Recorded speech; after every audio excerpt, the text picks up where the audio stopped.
السلام علیکم پیارے دوستوں، ماں ایک ایسی ہستی ہے جو اپنے بچوں کی تعلیم، تربیت اور ان کی شخصیت بنانے میں بہت اہم کردار ادا کرتی ہے۔ آج میں آپ کو جو کہانی سنانے جا رہی ہوں وہ ایک ایسی ہی ماں کی کہانی ہے جس نے اپنے بچوں کی بہت مثالی تربیت کی۔ محمد غزالی رحمۃ اللہ علیہ اور احمد غزالی 2 بھائی تھے۔ یہ اپنے لڑکپن کے زمانے میں یتیم ہو گئے تھے۔ ان دونوں کی تربیت ان کی والدہ نے کی۔ ان کے بارے میں ایک عجیب بات لکھی ہے کہ ماں ان کی اتنی اچھی تربیت کرنے والی تھیں کہ وہ ان کو نیکی پر لائیں، حتیٰ کہ وہ عالم بن گئے۔ مگر دونوں بھائیوں کی طبیعتوں میں فرق تھا۔ امام غزالی رحمۃ اللہ علیہ اپنے وقت کے بڑے واضح اور خطیب تھے اور مسجد میں نماز پڑھاتے تھے۔ ان کے بھائی عالم بھی تھے اور نیک بھی تھے، لیکن وہ مسجد میں نماز پڑھنے کے بجائے اپنی الگ نماز پڑھ لیا کرتے تھے۔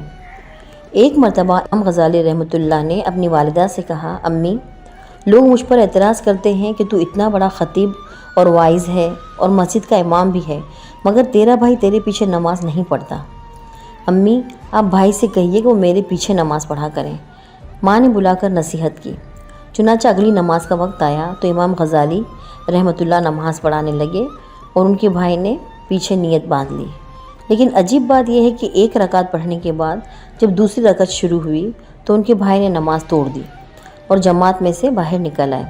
جب امام غزالی رحمۃ اللہ نے نماز مکمل کی تو ان کو بڑی سبکی محسوس ہوئی۔ وہ بہت زیادہ پریشان ہوئے اور مغموم دل کے ساتھ گھر واپس لوٹے۔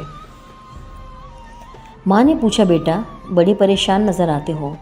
کہنے لگے، امی، بھائی نہ جاتا تو زیادہ بہتر تھا۔ یہ گیا اور ایک رکعت پڑھنے کے بعد دوسری رکعت میں واپس آ گیا اور اس نے آ کر الگ نماز پڑھی۔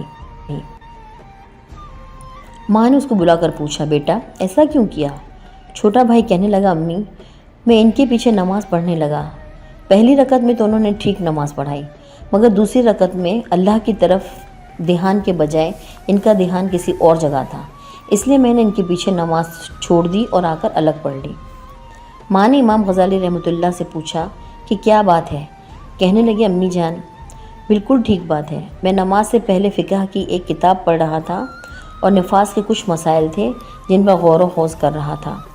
جب نماز شروع ہوئی تو پہلی رکعت میری توجہ اللہ کی طرف تھی، لیکن دوسری رکعت میں وہی نفاس کے مسائل میرے ذہن میں آنے لگ گئے۔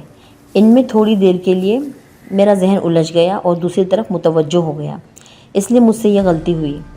ماں نے اس وقت ایک ٹھنڈی سانس لی اور کہا، افسوس کہ تم دونوں میں سے کوئی بھی میرے کام کا نہ بنا۔ جواب کو جب سنا تو دونوں بھائی پریشان ہوئے۔ امام غزالی رحمۃ اللہ علیہ نے تو معافی مانگ لی، امی مجھ سے غلطی ہوئی، مجھے ایسا نہیں کرنا چاہیے تھا۔ مگر دوسرا بھائی پوچھنے لگا، امی، مجھے تو کشف ہوا تھا، اس کشف کی وجہ سے میں نے نماز توڑ دی، تو میں آپ کے کام کا کیوں نہ بنا؟ ماں نے جواب دیا، تم میں سے ایک نفاس کے مسائل کھڑا سوچ رہا تھا اور دوسرا پیچھے کھڑا اس کے دل کو دیکھ رہا تھا۔ تم دونوں میں سے اللہ کی طرف تو ایک بھی متوجہ نہ تھا، لہٰذا تم دونوں میرے کام کے نہ بنے۔ پیارے دوستوں، یہ قصہ آپ کو کیسا لگا؟ امید ہے آپ کو بہت اچھا لگا ہوگا۔ اس سے آپ نے یہ سبق لیا ہوگا کہ نماز صرف اللہ تعالیٰ کے لیے خالص ہونی چاہیے اور ہماری پوری توجہ اور خشوع و خضوع نماز میں ہونا چاہیے۔